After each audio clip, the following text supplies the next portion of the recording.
বাংলাদেশ বিষয়াবলীর বঙ্গবন্ধু পরিচিতি সংক্রান্ত এই ক্লাসটিতে আমি ফারহান সাকিব আপনাকে স্বাগত জানাচ্ছি। আজকের এই ক্লাসটি থেকে আমরা শিখব বঙ্গবন্ধু শেখ মুজিবুর রহমানের সম্পর্কে, ৬ দফা সম্পর্কে এবং গণ অভ্যুত্থান সম্পর্কে এবং মুক্তিযুদ্ধ পরবর্তী শাসন অর্থাৎ ৭১ থেকে ৭৫ সময় পর্যন্ত যতটুকু বঙ্গবন্ধু শেখ মুজিবুর রহমানের জীবদ্দশা ছিল ততটুকু। আসুন তাহলে শুরু করা যাক। আমরা প্রথমেই জানব বঙ্গবন্ধু শেখ মুজিবুর রহমান সম্পর্কিত কিছু বেসিক তথ্য। বঙ্গবন্ধু শেখ মুজিবুর রহমান জন্মগ্রহণ করেন বাইগার নদীর তীরে টুঙ্গিপাড়া গ্রামে এবং তিনি জন্মগ্রহণ করেন ১৯২০ সালের ১৭ মার্চ। জাতির জনক শেখ মুজিবুর রহমানের পিতার নাম ছিল শেখ লুৎফর রহমান এবং মায়ের নাম ছিল সায়রা খাতুন। আওয়ামী লীগ প্রতিষ্ঠার সময় তিনি ছিলেন আওয়ামী লীগের যুগ্ম সম্পাদক, অর্থাৎ তিনি আওয়ামী লীগের প্রতিষ্ঠাতা যুগ্ম সম্পাদক। বঙ্গবন্ধু শেখ মুজিবুর রহমান প্রথমবারের মতো পূর্ব পাকিস্তানের স্বায়ত্তশাসন দাবি করেন ১৯৫৫ সালে। তার নেতৃত্বে সর্বদলীয় সংগ্রাম পরিষদ গঠিত হয় ১৯৬৪ সালে। বঙ্গবন্ধু শেখ মুজিবুর রহমান, রাষ্ট্র বনাম শেখ মুজিবুর রহমান ও অন্যান্য এই ষড়যন্ত্রমূলক মামলাটির প্রধান আসামি ছিলেন। তাকে বঙ্গবন্ধু এই উপাধিটি প্রদান করেন তৎকালীন ছাত্রনেতা তোফায়েল আহমেদ। বঙ্গবন্ধু শেখ মুজিবুর রহমানকে পাকিস্তানের লায়ালপুর সামরিক আদালতে মৃত্যুদণ্ডের আদেশ দেওয়া হয়, কিন্তু আন্তর্জাতিক নানামুখী চাপের কারণে পাকিস্তান শেষমেশ তার এই মৃত্যুদণ্ডের আদেশটি আর কার্যকর করতে পারেনি। বঙ্গবন্ধু শেখ মুজিবুর রহমান প্রথম বাংলাদেশী হিসেবে জাতিসংঘের সাধারণ পরিষদে বাংলায় বক্তব্য দেন।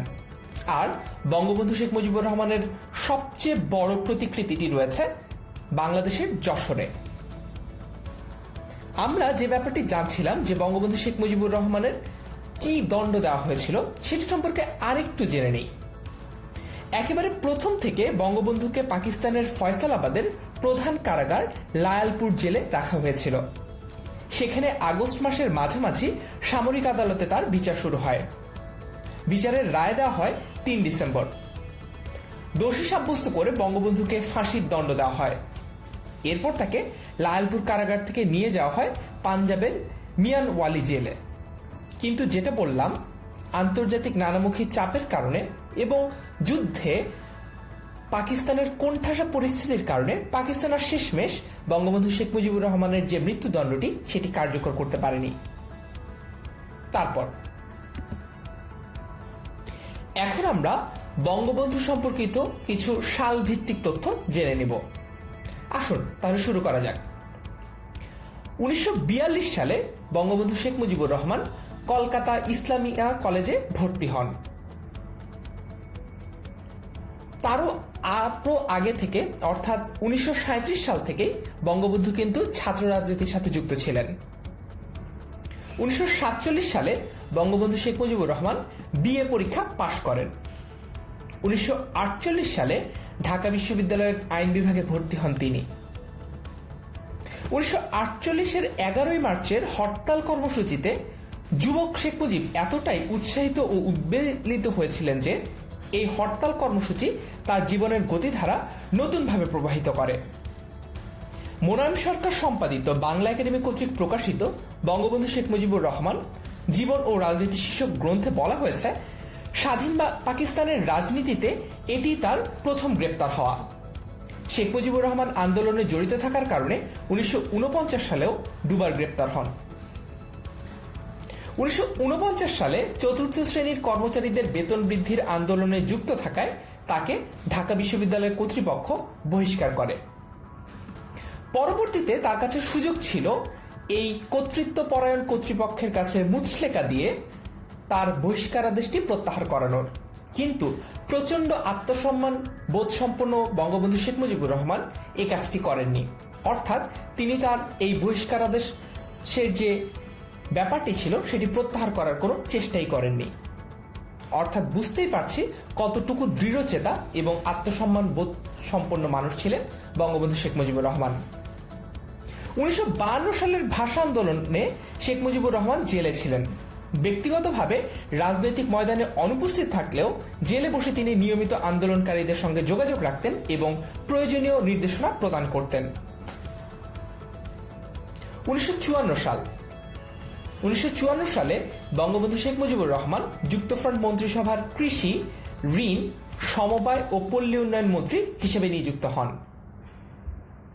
1955 সালে তিনি পাকিস্তানের গণপরিষদের সদস্য নির্বাচিত হন এবং 1955 সালে তিনি নির্বাচিত হয়েই পাকিস্তানের গণপরিষদে এই বাংলাদেশের স্বায়ত্তশাসন চান বা স্বাধিকার চান। 1964 সালে তিনি সর্বদলীয় সংগ্রাম পরিষদ গঠন করেন। 1966 সালে বঙ্গবন্ধু শেখ মুজিবুর রহমান লাহোরে ঐতিহাসিক 6 দফা পেশ করেন এবং আওয়ামী লীগের সভাপতি নির্বাচিত হন। তিনি আওয়ামী লীগের সভাপতি নির্বাচিত হয়েছিলেন 1966 সালের 1 আগস্ট। 1968 সালে বঙ্গবন্ধু শেখ মুজিবুর রহমান আগরতলা ষড়যন্ত্র মামলার প্রধান আসামি হন। 1971 সালে 7 মার্চ তিনি একটি ঐতিহাসিক ভাষণ প্রদান করেন, যে ভাষণের কারণে সমগ্র বাঙালি জাতি একতাবদ্ধ হয়েছিল পাকিস্তানি হানাদার বাহিনীকে রুখে দিতে। পরবর্তীতে তিনি 1971 সালের 26 মার্চ স্বাধীনতা ঘোষণা করেন। 1972 সালে বঙ্গবন্ধু শেখ মুজিবুর রহমান স্বাধীন বাংলাদেশে প্রত্যাবর্তন করেন। 1974 সালে তিনি জাতিসংঘের সাধারণ পরিষদে বাংলায় ভাষণ দেন। আর 1975 সালে বঙ্গবন্ধু শেখ মুজিবুর রহমান তার 2 কন্যা ব্যতীত সপরিবারে নিহত হন। আশা করি বঙ্গবন্ধু শেখ মুজিবুর রহমান সম্পর্কিত সালভিত্তিক যে তথ্যগুলো রয়েছে সেগুলো আমরা বুঝতে পেরেছি। তারপর এখন আমরা জানব বঙ্গবন্ধুর বিভিন্ন উপাধি ও তার জীবনাচরণের ব্যাপারে। বঙ্গবন্ধু যে উপাধিটি সবচেয়ে বেশি পরিচিত আমাদের কাছে, সেটি শেখ মুজিবুর রহমানকে দেওয়া হয় 1969 সালের 23 ফেব্রুয়ারি সোহরাওয়ার্দী উদ্যানের সমাবেশে এবং সেটি তাকে প্রদান করেন তোফায়েল আহমেদ। 1971 সালের 3 মার্চ পল্টনের সমাবেশে শেখ মুজিবুর রহমানকে জাতির জনক এই উপাধিটি প্রদান করেন আসম আব্দুর রব। 1971 সালের 5 এপ্রিল যুক্তরাজ্যের নিউজ উইক এই সাপ্তাহিক ম্যাগাজিনটি বঙ্গবন্ধুকে পোয়েট অফ পলিটিক্স বা রাজনীতির কবি হিসেবে আখ্যা দেয়। এখন আমরা তার কিছু জীবনাচরণের ব্যাপারে জেনে নিই। বঙ্গবন্ধুর আত্মজীবনী লেখার জন্য তাকে জেল গেটে কাগজ সরবরাহ করেছিলেন তার স্ত্রী ফজিলাতুন্নেসা। বঙ্গবন্ধু শেখ মুজিবুর রহমান 1946 সালে তাজমহল দর্শন করেন। 1946 সালে দিল্লিতে মুসলিম লীগ কনভেনশন শেষ হওয়ার পর বঙ্গবন্ধু তার বন্ধুদের সঙ্গে আজমির শরীফ এবং সেখান থেকে আগ্রায় তাজমহল দেখতে যান। বঙ্গবন্ধুর অনশন জেলে ভাঙিয়েছিলেন মহিউদ্দিন।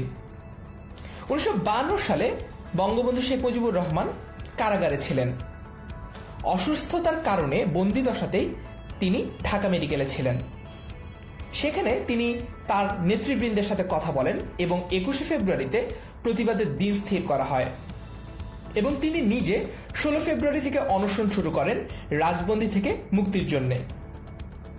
পরে তিনি অনশন ভঙ্গ করেন, তাকে মুক্তি দেওয়া হবে এই নির্দেশ আসার পরে, এবং এই অনশনটি ভঙ্গ করান মহিউদ্দিন। বঙ্গবন্ধু আওয়ামী লীগের সভাপতি নির্বাচিত হন 1966 সালের 1 আগস্ট, যেটি আমরা ইতোমধ্যেই জেনেছি। বঙ্গবন্ধু আত্মজীবনী লেখা শুরু করেন 1967 সালে এবং বঙ্গবন্ধুকে যে দিনটিতে হত্যা করা হয়েছিল সেই দিনটি ছিল একটি শুক্রবার। আশা করি এতটুকু অংশ আমাদের কাছে পরিষ্কার। তারপর এখন আমরা বঙ্গবন্ধুর কিছু বই সম্পর্কে জানব। আমরা বঙ্গবন্ধুর লেখা 3টা বই সম্পর্কে জানব। প্রথমত হচ্ছে তার অসমাপ্ত আত্মজীবনী, দ্বিতীয় হচ্ছে আমার দেখা নয়াচিন এবং তৃতীয়ত হচ্ছে কারাগারের রোজনামচা। আসুন তাহলে জেনে নেওয়া যাক। আমরা প্রথমেই জানব বঙ্গবন্ধুর অসমাপ্ত আত্মজীবনীর ব্যাপারে। এটি মূলত 1967 সালে ঢাকার সেন্ট্রাল জেলে আটক অবস্থায় থাকার সময় বঙ্গবন্ধু লেখা আত্মজীবনীমূলক একটি বই। তিনি লেখা শুরু করলেও এটি শেষ করতে পারেননি। এই বইতে তার শৈশব, স্কুল কলেজের জীবন, দুর্ভিক্ষ, দাঙ্গা, দেশভাগ, তার ছাত্র রাজনীতি থেকে শুরু করে 1954 সাল অবধি পূর্ব বাংলার রাজনীতি, কেন্দ্রীয় ও প্রাদেশিক মুসলিম লীগের অপশাসন ইত্যাদি ঘটনা প্রবাহ তুলে ধরা হয়েছে। এই বইতে চীন, ভারত ও পশ্চিম পাকিস্তান ভ্রমণের কাহিনীও রয়েছে। অর্থাৎ একেবারেই ব্যক্তিগত অভিজ্ঞতা নিয়ে লেখা তার এই অসমাপ্ত আত্মজীবনীটি। তারপর আমরা কারাগারের রোজনামচা নিয়ে কথা বলবো। বইটি প্রথম প্রকাশিত হয় 2017 সালে। বইটিতে 1966 সাল থেকে 1968 সালের বঙ্গবন্ধুর জেল জীবন, জেল যন্ত্রণা, কয়েদিদের অজানা কথা, অপরাধীদের কথা, কেন তারা এই অপরাধ জগতে পা দিয়েছিল, তখনকার রাজনৈতিক পরিস্থিতি বা কেমন ছিল, কারাগারে আওয়ামী লীগ নেতাকর্মীদের দুঃখ দুর্দশা, গণমাধ্যমের অবস্থা, শাসক গোষ্ঠীর নির্মম নির্যাতন, 6 দফার আবেগকে ভিন্ন খাতে প্রবাহিত করার চেষ্টা, ষড়যন্ত্র, বিশ্বাসঘাতকতা, প্রকৃতি প্রেম, পিতৃমাতৃ ভক্তি, কারাগারে পাগলদের সুখ দুঃখ, হাসি কান্না, এই সমস্ত কিছু তুলে ধরার চেষ্টা করা হয়েছে। বইটির নামকরণ করেছেন শেখ রেহানা। তারপর আমরা আমার দেখা নয়া চীন সম্পর্কে জানব। এই বইটি প্রকাশিত হয়েছে 2020 সালে। 1952 সালের 2 থেকে 12 অক্টোবর গণচীনের পিকিংয়ে এশীয় ও প্রশান্ত মহাসাগরীয় দেশগুলোর প্রতিনিধিদের নিয়ে একটি শান্তি সম্মেলনের আয়োজন করা হয়, যেখানে ভারত ও পাকিস্তানের ডেলিগেটরাও অংশ নেন। সেই সম্মেলনে তৎকালীন পূর্ব পাকিস্তান তথা বর্তমান বাংলাদেশ থেকে বঙ্গবন্ধু ছাড়াও আতাউর রহমান, মানিক মিয়া, খন্দকার মোহাম্মদ ইলিয়াস সহ বেশ কয়েকজন অংশগ্রহণ করেন। এটি বঙ্গবন্ধুর প্রথম চীন সফর। এই সফরে চীনের অবিসংবাদিত নেতা মাও সেতুংয়ের সাথে দেখা হয় বঙ্গবন্ধু শেখ মুজিবুর রহমানের। এ সময় তিনি চীনের রাজনৈতিক ও আর্থসামাজিক অবস্থা প্রত্যক্ষ করেন। চীন ভ্রমণের এসব অভিজ্ঞতার আলোকে তিনি একটি ডায়েরি লেখেন, যেখানে তিনি তৎকালীন পাকিস্তান ও চীনের রাজনৈতিক আর্থসামাজিক অবস্থার তুলনা, কমিউনিস্ট রাষ্ট্রে গণতন্ত্রের চর্চা ইত্যাদি বিষয়ে চমৎকার সব আলোচনা তুলে ধরেছেন। পরের যে বইটা সম্পর্কে আমরা আলোচনা করব, এই বইটা বঙ্গবন্ধু শেখ মুজিবুর রহমানের লেখা নয়, কিন্তু বইটা বঙ্গবন্ধু শেখ মুজিবুর রহমানকে নিয়ে লেখা। বইটার নাম হচ্ছে সত্য মামলা আগরতলা। এই বইটার লেখক হচ্ছেন কর্নেল অবসরপ্রাপ্ত শওকত আলী। রাষ্ট্রমানব শেখ মুজিব এবং অন্যান্য মামলায় 26 নং অভিযুক্ত আসামি ছিলেন তিনি। বইটি 2011 সালে প্রকাশিত হয়। বইটির প্রথম 84 পৃষ্ঠায় বাংলাদেশের মানুষদের উপর পাকিস্তানিদের বঞ্চনার ইতিহাস তুলে ধরা হয়েছে। এই পৃষ্ঠাগুলোতে আগরতলা ষড়যন্ত্র মামলার পটভূমির আভাস পাওয়া যাবে, কিন্তু 112 নং পৃষ্ঠায় গেলে দেখা যাবে ঘটনার মূল অংশ। এরপর 142 নং পৃষ্ঠা পর্যন্ত পড়লে মামলার তদন্ত, বিচার ও বিচার প্রক্রিয়ার পরিণতির কথা জানা যাবে। লেখক উল্লেখ করেছেন যে আমরা ষড়যন্ত্রকারী ছিলাম না। দেশপ্রেমে উদ্বুদ্ধ হয়ে সশস্ত্র পন্থায় বাংলাদেশকে স্বাধীন করার লক্ষ্যে আমরা বঙ্গবন্ধুর সম্মতি নিয়ে একটি বিপ্লবী সংস্থা গঠন করেছিলাম। আশা করি এই বইগুলো সম্পর্কে আমরা যতটুকু জানা দরকার ততটুকু জানতে পেরেছি। তবে আরো ভালো হয় আমরা যদি এই বইগুলো আমাদের অবসর সময় নিজেরাই পুরোটুকু পড়ে ফেলতে পারি। এরপর আমরা জানব বাংলার যে মুক্তির সনদ অর্থাৎ 6 দফা সম্পর্কে। 6 দফা আন্দোলন বাংলাদেশের একটি ঐতিহাসিক ও গুরুত্বপূর্ণ রাজনৈতিক ঘটনা। 1966 সালের 5 ও 6 ফেব্রুয়ারি পাকিস্তানের লাহোরে অনুষ্ঠিত বিরোধী রাজনৈতিক দলগুলোর এক সম্মেলনে আওয়ামী লীগের পক্ষ থেকে শেখ মুজিবুর রহমান পূর্ব পাকিস্তানের স্বায়ত্তশাসন প্রতিষ্ঠার লক্ষ্যে 6 দফা দাবি পেশ করেন। 4 ফেব্রুয়ারি বঙ্গবন্ধু শেখ মুজিবুর রহমান পাকিস্তানের লাহোরে পৌঁছান এবং তারপর দিন অর্থাৎ 5 ফেব্রুয়ারি তিনি 6 দফা দাবি পেশ করেন। 6 ফেব্রুয়ারি পত্রিকায় বঙ্গবন্ধুকে বিচ্ছিন্নতাবাদী হিসেবে চিত্রিত করা হয়। ফলে বঙ্গবন্ধু নিজেই 6 ফেব্রুয়ারির সম্মেলন বর্জন করেন এর প্রতিবাদ হিসেবে। এরপর 18 মার্চ আওয়ামী লীগের কাউন্সিল অধিবেশনে শেখ মুজিবুর রহমানের নামে আমাদের বাঁচার দাবি 6 দফা কর্মসূচি শীর্ষক একটি পুস্তিকা প্রচার করা হয়। বঙ্গবন্ধু শেখ মুজিবুর রহমান 6 দফা কর্মসূচির প্রচারণায় পূর্ব পাকিস্তানের বিভিন্ন জেলা পরিদর্শন করেন এবং 8 বারের মতো গ্রেফতার হন। মে মাসের 8 তারিখ গ্রেফতার হলে 7 জুন দেশব্যাপী হরতালের ডাক দেওয়া হয় শেখ মুজিব সহ অন্যান্য বন্দীদের মুক্তির দাবিতে। ঢাকা, নারায়ণগঞ্জ, টঙ্গীতে পুলিশ গুলিবর্ষণ করলে 11 জন নিহত হন। 7 জুনকে 6 দফা দিবস হিসেবে পালন করা হয়ে থাকে। এখন আমরা একটু আবার গুরুত্বপূর্ণ তথ্যগুলো জেনে নিই। ঐতিহাসিক 6 দফা ঘোষণা করা হয়েছে লাহোরে এবং সেটি ছিল 1966 সালের 5-6 ফেব্রুয়ারি। এটি আনুষ্ঠানিকভাবে ঘোষণা করেন বঙ্গবন্ধু শেখ মুজিবুর রহমান 1966 সালের 23 মার্চ। 6 দফা রচিত হয় লাহোর প্রস্তাবের ভিত্তিতে। 6 দফা সম্মিলিত পুস্তিকাটির নাম হচ্ছে আমাদের বাঁচার দাবি 6 দফা কর্মসূচি। বাংলার ম্যাগনা কার্টা বলা হয় এই 6 দফাকে। আর 6 দফা দিবস হচ্ছে 7 জুন। আমরা তো এতক্ষণ অনেক কিছু জানলাম 6 দফা সম্পর্কে, কিন্তু এই 6 দফা সম্পর্কেই তো জানা হলো না যে আসলে এই 6টি দফা বা দাবি কি ছিল। আসুন তাহলে সেটিও জেনে নেওয়া যাক। 6 দফা নামটি শুনে আমরা বুঝতে পারছি যে এখানে 6টি দফা বা দাবি ছিল। প্রথম দফাটি ছিল শাসনতান্ত্রিক কাঠামো ও রাষ্ট্রের প্রকৃতি নিয়ে। লাহোর প্রস্তাবের ভিত্তিতে সংবিধান রচনা করে পাকিস্তানকে একটি ফেডারেশনে পরিণত করতে হবে, যেখানে সংসদীয় পদ্ধতির সরকার থাকবে এবং প্রাপ্তবয়স্ক নাগরিকদের ভোটে নির্বাচিত আইন পরিষদ সার্বভৌম হবে, অর্থাৎ তার উপর অন্য কারোর কোনো রকম নজরদারি বা দখলান্দাজ থাকবে না। দ্বিতীয় দফায় বলা হচ্ছে কেন্দ্রীয় সরকারের ক্ষমতা নিয়ে। তারপর তৃতীয় দফায় বলা হচ্ছে মুদ্রা ও অর্থ বিষয়ক ক্ষমতার কথা। পূর্ব ও পশ্চিম পাকিস্তানের জন্য 2টি পৃথক অথচ সহজে বিনিময়যোগ্য মুদ্রা চালু করতে হবে। যদি তা সম্ভব না হয় তাহলে সমগ্র পাকিস্তানের জন্য ফেডারেল সরকারের নিয়ন্ত্রণাধীন একটি মুদ্রা ব্যবস্থা থাকবে। একটি ফেডারেল রিজার্ভ ব্যাংক ও 2টি আঞ্চলিক রিজার্ভ ব্যাংক থাকবে। তবে এক্ষেত্রে পূর্ব পাকিস্তান থেকে পুঁজি যাতে পশ্চিম পাকিস্তানে পাচার হতে না পারে তার ব্যবস্থা সম্বলিত সুনির্দিষ্ট বিধি সংবিধানে সন্নিবিষ্ট করতে হবে। দফা নং 4 বা চতুর্থ দফা, এটি হচ্ছে রাজস্ব কর ও শুল্ক বিষয়ক ক্ষমতা। 2 অঞ্চলের বৈদেশিক মুদ্রা আয়ের পৃথক হিসাব থাকবে এবং অর্জিত বৈদেশিক মুদ্রা রাজ্যের হাতে থাকবে। তবে ফেডারেল সরকারের জন্য প্রয়োজনীয় বৈদেশিক মুদ্রা 2 অঞ্চল থেকে সমানভাবে কিংবা উভয়ের স্বীকৃত অন্য কোনো হারে আদায় করা হবে। দফা নং 5 বা পঞ্চম দফা, এটি হচ্ছে বৈদেশিক বাণিজ্য বিষয়ক ক্ষমতা নিয়ে।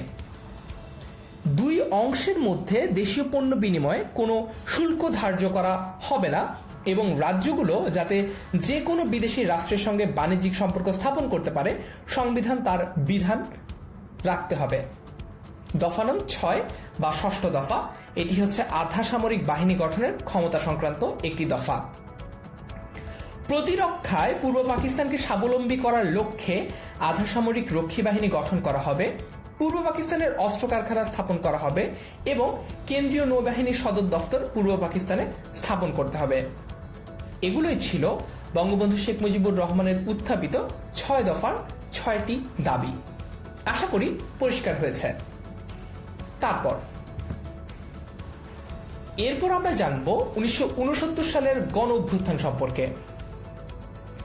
গণ অভ্যুত্থান জিনিসটা হচ্ছে আওয়ামী লীগের 6 দফার কর্মসূচির সাথে ছাত্র সংগ্রাম পরিষদের 11 দফা কর্মসূচি অন্তর্ভুক্ত হওয়ার পরে স্বৈরাচারী আইয়ুব খানের বিরুদ্ধে পূর্ব পাকিস্তানের ছাত্র জনতার যে ঐক্যবদ্ধ উত্তাল আন্দোলন গড়ে উঠেছিল সেটি, অর্থাৎ এই গণ অভ্যুত্থান মূলত একটি গণ আন্দোলন।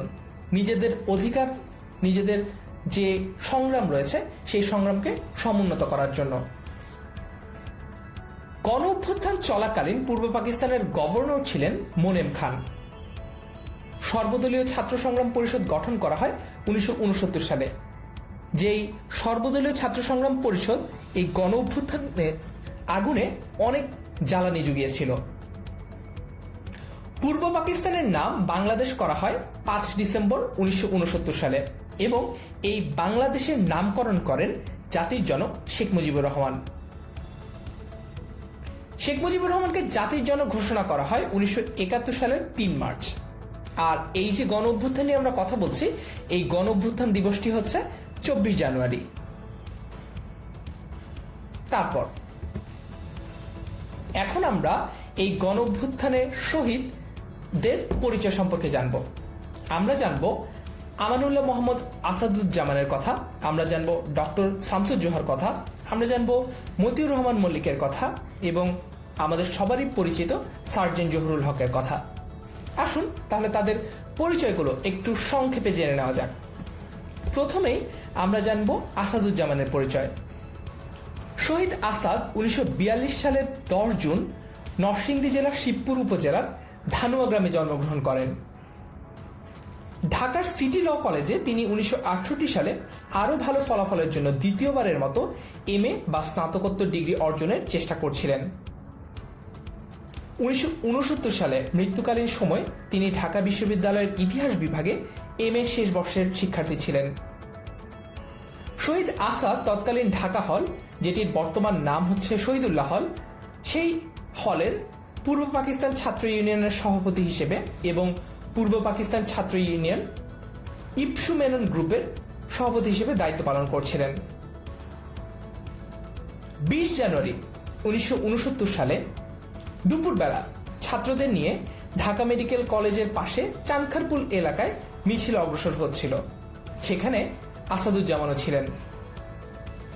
পুলিশ তাদেরকে চানখারপুল ব্রিজে বাধা দেয় এবং চলে যেতে বলে, কিন্তু বিক্ষোভকারী ছাত্ররা সেখানে প্রায় 1 ঘন্টা অবস্থান করে এবং আসাদও তার সহযোগীরা স্বৈরাচারী সরকারের বিরুদ্ধে স্লোগান দিতে থাকে। ওই অবস্থায় খুব কাছ থেকে আসাদকে লক্ষ্য করে এক পুলিশ অফিসার গুলিবর্ষণ করে। তৎক্ষণাৎ গুরুতর অবস্থায় আসাদকে হাসপাতালে নেওয়া হলে কর্তব্যরত চিকিৎসক তাকে মৃত বলে ঘোষণা করেন। আসাদের রক্তমাখা শার্ট হয়ে ওঠে এই আন্দোলনের একটি শক্তি হিসেবে। কবি শামসুর রহমান তার বিখ্যাত যে কবিতাটি আসাদের শার্ট, সেটিও তাকে উদ্দেশ্য করে লিখেছিলেন। তারপর আমরা জানব ডক্টর শামসুজ্জোহার সম্পর্কে। ডক্টর শামসুজ্জোহার পুরো নাম হচ্ছে সৈয়দ মোহাম্মদ শামসুজ্জোহা। তিনি ছিলেন একজন বাঙালি শিক্ষাবিদ এবং অধ্যাপক। তিনি রাজশাহী বিশ্ববিদ্যালয়ের রসায়ন বিভাগের সহযোগী অধ্যাপক, তৎকালীন রিডার ছিলেন। 1969 সালে তিনি রাজশাহী বিশ্ববিদ্যালয়ের প্রক্টরের দায়িত্ব পালন করছিলেন। 20 জানুয়ারি পাকিস্তানি পুলিশের গুলিতে মিছিলরত অবস্থায় ছাত্র ইউনিয়নের নেতা আমানুল্লাহ আসাদুজ্জামান শহীদ হন, যার কথা আমরা মাত্রই জানলাম। 15 ফেব্রুয়ারি ঢাকা সেনানিবাসে আগরতলা ষড়যন্ত্র মামলার অন্যতম আসামি সার্জেন্ট জহুরুল হককেও হত্যা করা হয়। এই দুটি হত্যাকাণ্ডে আন্দোলন আরও বেগবান হয়ে ওঠে এবং উদ্ভূত পরিস্থিতি প্রাদেশিক সরকারের নিয়ন্ত্রণের বাইরে চলে যায়।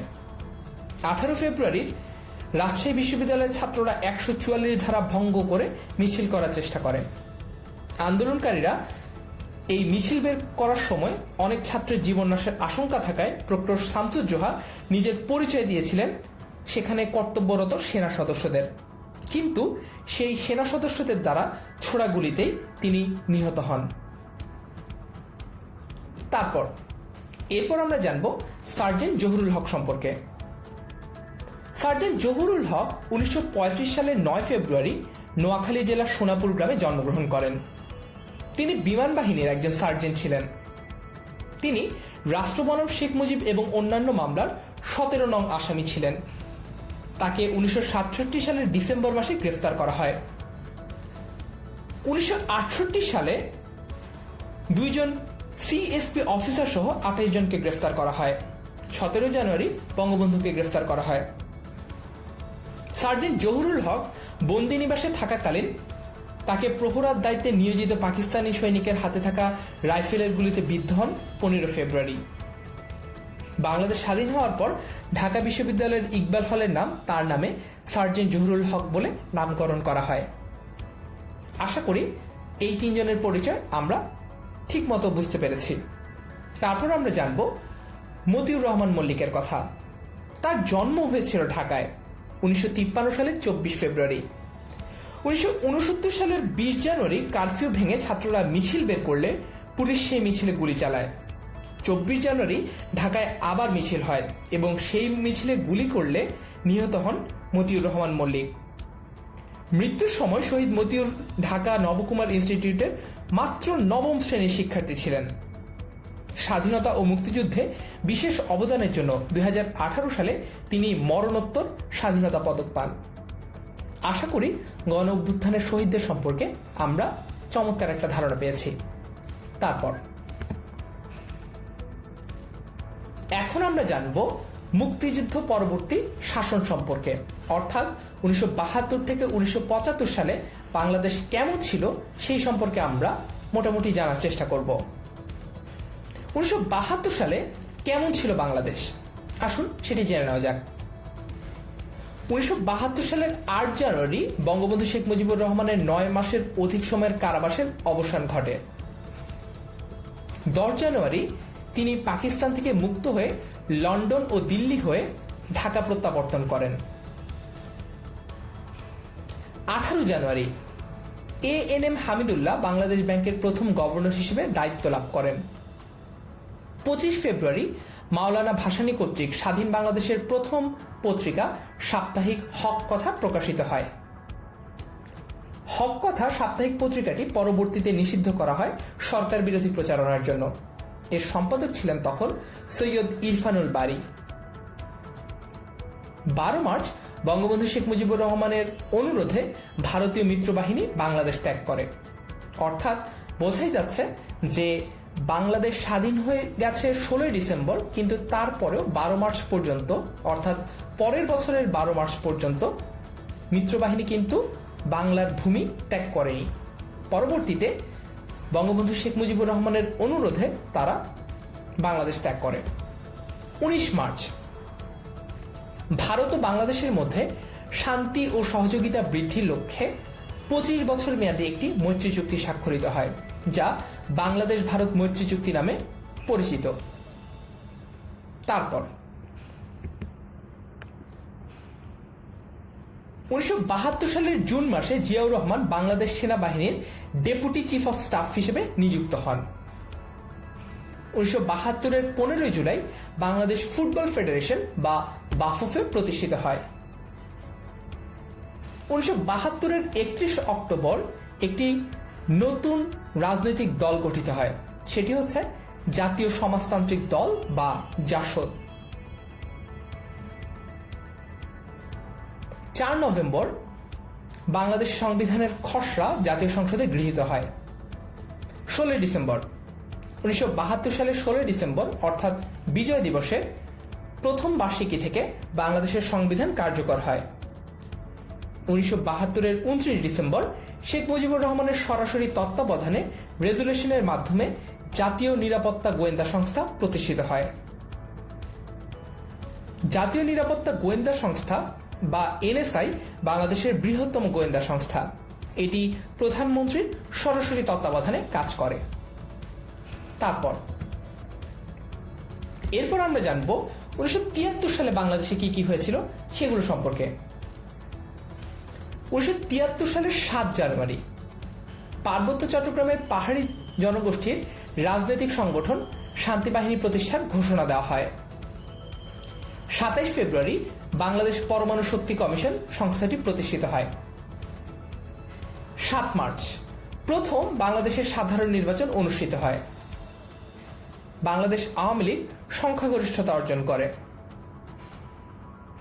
জাতীয় সংসদের প্রথম নির্বাচনে 300 আসনের মধ্যে আওয়ামী লীগের আসন ছিল 293টি। 1973 সালের 23 মে বিশ্ব শান্তি পরিষদ কর্তৃক জুলিও কুরি শান্তি পদক প্রদান করা হয় বঙ্গবন্ধু শেখ মুজিবুর রহমানকে। বিশ্ববিখ্যাত বিজ্ঞানী ম্যারি কুরি ও পিয়েরে কুরি দম্পতি বিশ্ব শান্তির সংগ্রামে যে অবদান রেখেছেন তা স্মরণীয় করে রাখতে বিশ্ব শান্তি পরিষদ 1950 সাল থেকে ফ্যাসিবাদ বিরোধী, সাম্রাজ্যবাদ বিরোধী সংগ্রামে মানবতার কল্যাণে শান্তির সপক্ষে বিশেষ অবদানের জন্য বরণীয় ব্যক্তি ও সংগঠনকে জুলিও কুরি শান্তি পদকে ভূষিত করে আসছে। Fidel Castro, Ho Chi Minh, Yasser Arafat, Salvador Allende, Nelson Mandela, Indira Gandhi, Mother Teresa, কবি ও রাজনীতিবিদ Pablo Neruda, Jawaharlal Nehru, Martin Luther King সহ বৈশ্বিক অনেক নেতারাই এই পদকে ভূষিত হয়েছেন। 6 সেপ্টেম্বর বাংলাদেশ জোট নিরপেক্ষ আন্দোলন বা ন্যামে যোগদান করে, অর্থাৎ non alignment movement. 15 December Bangladesh gazette কর্তৃক বিজ্ঞপ্তির মাধ্যমে বাংলাদেশের স্বাধীনতা যুদ্ধে পদকপ্রাপ্তদের নাম ঘোষণা করা হয়।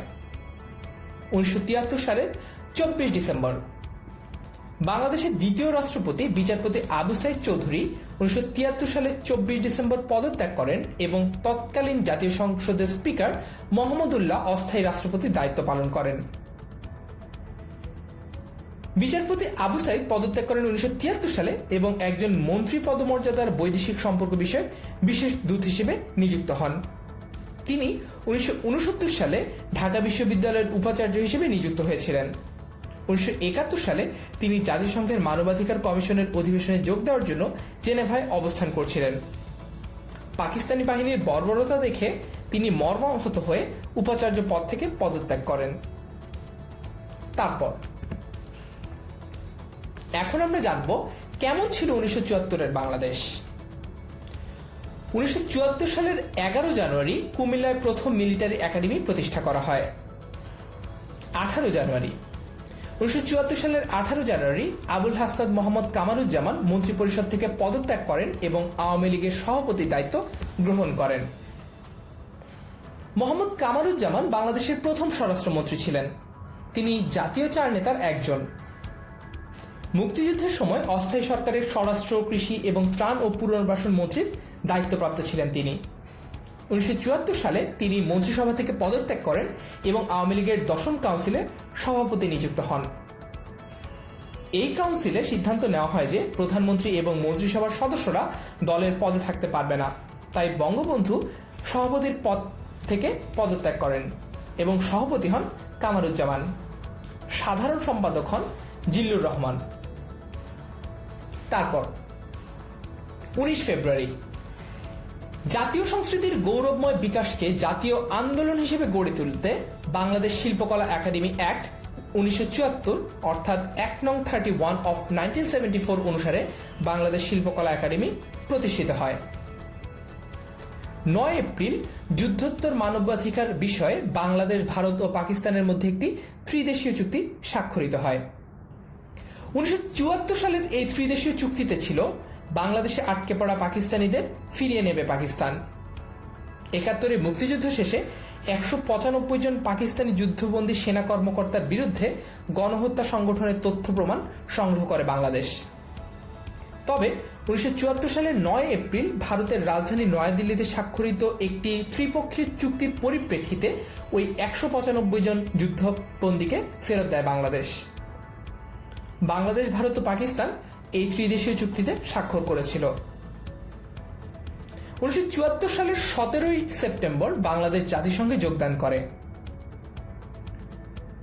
1974 সালের 28 ডিসেম্বর ক্রমবর্ধমান রাজনৈতিক অস্থিরতার কারণে প্রধানমন্ত্রী শেখ মুজিবুর রহমান জরুরি অবস্থা ঘোষণা করেন।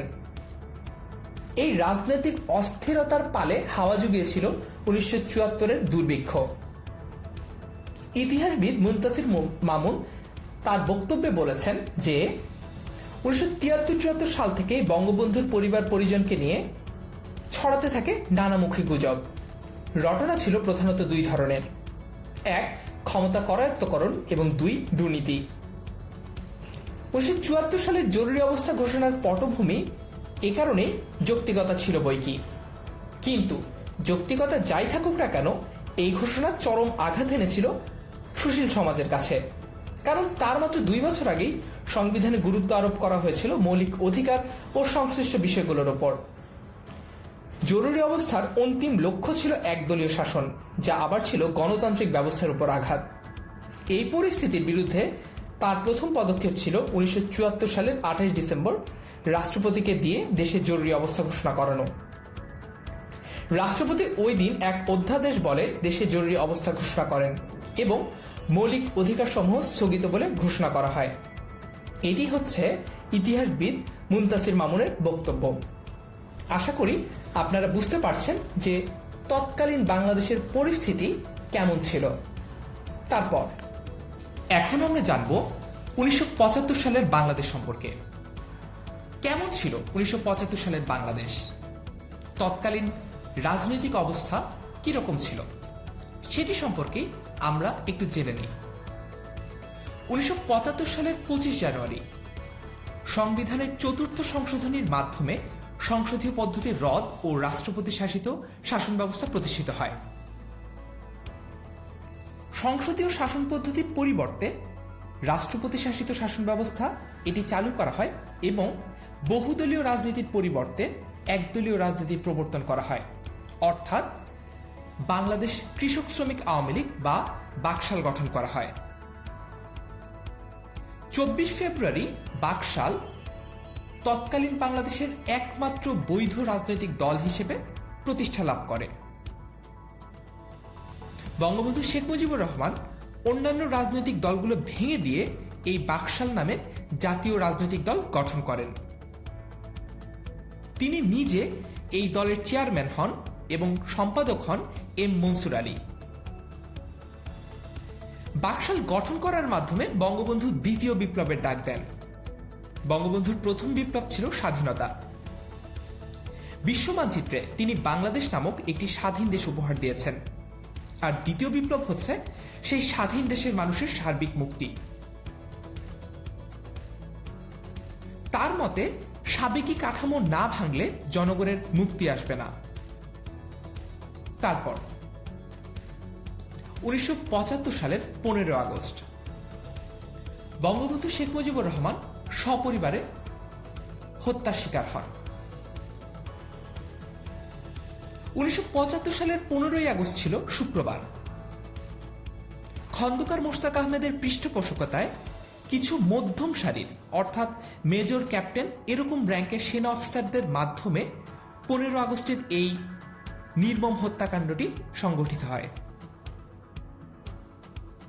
বঙ্গবন্ধুর পরিবারের তার স্ত্রী শেখ ফজিলাতুন্নেসা, ছেলে শেখ কামাল, শেখ জামাল ও তাদের স্ত্রী, শিশু শেখ রাসেল সহ পরিবারের অনেকেই এই হত্যাকাণ্ডে নিহত হন। বঙ্গবন্ধুকে হত্যা করার পরই খন্দকার মোশতাক নিজেকে বাংলাদেশের রাষ্ট্রপতি হিসেবে ঘোষণা করেন। 24 আগস্ট জিয়াউর রহমানকে সেনাপ্রধান করা হয়। এই হত্যাকাণ্ডে জড়িতদের মধ্যে নাম রয়েছে মেজর ফারুক, রশিদ, নূর, ডালিম সহ আরো কয়েকজন কতিপয় বিপদগামী সেনা কর্মকর্তার। তারপর আমরা জানব 3 নভেম্বর সম্পর্কে। 3 নভেম্বরে মুক্তিযুদ্ধের অন্যতম সেনানায়ক ব্রিগেডিয়ার জেনারেল খালেদ মোশাররফ অভ্যুত্থানের মাধ্যমে খন্দকার মোশতাককে ক্ষমতাচ্যুত করেন, নিজে সেনাপ্রধান হিসেবে দায়িত্ব গ্রহণ করেন এবং জেনারেল জিয়াকে গৃহবন্দী করেন। আর 3 নভেম্বর ঢাকার কেন্দ্রীয় কারাগারে স্বাধীনতা যুদ্ধের জাতীয় 4 নেতা গুপ্ত হত্যার শিকার হন। কারা ছিলেন এই 4 নেতা তাদের সম্পর্কেও আমরা একটু জেনে নেই। এই 4 নেতার মধ্যে ছিলেন তাজউদ্দিন আহমেদ, ছিলেন সৈয়দ নজরুল ইসলাম, ক্যাপ্টেন এম মনসুর আলী এবং AHM কামারুজ্জামান। তাজউদ্দিন আহমেদ ছিলেন বাংলাদেশের প্রথম প্রধানমন্ত্রী। 1971 সালে বাংলাদেশকে মুক্তিযুদ্ধে তিনি বলিষ্ঠ নেতৃত্ব দিয়েছেন। স্বাধীনতা পরবর্তীকালে তিনি বাংলাদেশের অর্থমন্ত্রী হিসেবে 1974 সাল পর্যন্ত দায়িত্ব পালন করেছেন। তারপর সৈয়দ নজরুল ইসলাম, তিনি ছিলেন বাংলাদেশের প্রথম অস্থায়ী রাষ্ট্রপতি। 17 এপ্রিল থেকে 10 জানুয়ারি 1972 সাল পর্যন্ত তিনি বাংলাদেশের অস্থায়ী রাষ্ট্রপতির দায়িত্ব পালন করেন। 75-এর 15 আগস্ট বঙ্গবন্ধু হত্যার শোকাবহ সময়ে তিনি উপরাষ্ট্রপতি হওয়া সত্ত্বেও হত্যাকারীদের জন্য রাষ্ট্রপতির অবর্তমানে অস্থায়ী রাষ্ট্রপতি হিসেবে শপথ নিতে পারেননি। তারপর captain M Mansur Ali. Captain M Mansur Ali Sheikh Mujibur Rahman কর্তৃক বাকশাল প্রতিষ্ঠার পর বাংলাদেশের প্রধানমন্ত্রী ছিলেন। তিনি মুজিবনগর সরকারের অর্থমন্ত্রী হিসেবেও দায়িত্ব পালন করেছেন। তারপর AHM কামারুজ্জামান, তিনি ছিলেন বাংলাদেশের প্রথম স্বরাষ্ট্রমন্ত্রী এবং বাংলাদেশের স্বাধীনতা সংগ্রামের একজন অন্যতম নেতা। AHM কামারুজ্জামান 1971 সালে বাংলাদেশের স্বাধীনতা যুদ্ধ চলাকালে অস্থায়ী সরকারের স্বরাষ্ট্র, কৃষি এবং ত্রাণ ও পুনর্বাসন মন্ত্রণালয়ের দায়িত্বপ্রাপ্ত মন্ত্রী ছিলেন। বঙ্গবন্ধু শেখ মুজিবুর রহমান বাংলাদেশ কৃষক শ্রমিক আওয়ামী লীগ বা বাকশাল গঠন করলে তিনি বাকশালের কার্যনির্বাহী কমিটির সদস্য হন। তারপর 24 নভেম্বর কর্নেল আবু তাহের গ্রেপ্তার হন। কর্নেল তাহের 11 নং সেক্টরের সেক্টর কমান্ডার ছিলেন। 71-এর যুদ্ধে তিনি তার পা হারান। যুদ্ধের পর আবু তাহেরকে বাংলাদেশ সেনাবাহিনীর অ্যাডজুটেন্ট জেনারেল নিয়োগ করা হয়। ওই বছর জুন মাসে তিনি 44তম ব্রিগেডের অধিনায়ক ও কুমিল্লা সেনানিবেশের অধিনায়কের দায়িত্ব লাভ করেন। জাতীয় সেনাবাহিনী সম্পর্কিত নীতি নির্ধারণের প্রশ্নে তৎকালীন সরকারের সঙ্গে মতপার্থক্য হওয়ায় 1972 সালের সেপ্টেম্বর মাসে তিনি সেনাবাহিনী থেকে পদত্যাগ করেন। কর্নেল তাহের 1972 সালের অক্টোবর মাসে সক্রিয় রাজনীতিতে যোগ দেন এবং জাতীয় সমাজতান্ত্রিক দলের কেন্দ্রীয় সাংগঠনিক কমিটির সহসভাপতি নির্বাচিত হন। কর্নেল তাহের জাসদের গণবাহিনীর প্রধান ছিলেন। তাকে 1975 সালের 24 নভেম্বর গ্রেফতার করা হয় এবং 1976 সালের 21 জুলাই তাকে ফাঁসি দেওয়া হয়। আশা করি এই লেকচারটি দেখে আমরা বুঝতে পেরেছি বঙ্গবন্ধু শেখ মুজিবুর রহমানের জীবনাচরণ কিরকম ছিল। তার রাজনৈতিক সংগ্রাম সম্পর্কে আমরা একটা স্পষ্ট ধারণা পেয়েছি এবং আমরা জানতে পেরেছি তৎকালীন বাংলাদেশের রাজনৈতিক পরিস্থিতি কিরকম ছিল। আশা করি ক্লাসটি দেখে আপনি উপকৃত হয়েছেন। আমার সাথে এতক্ষণ থাকার জন্য আপনাকে ধন্যবাদ।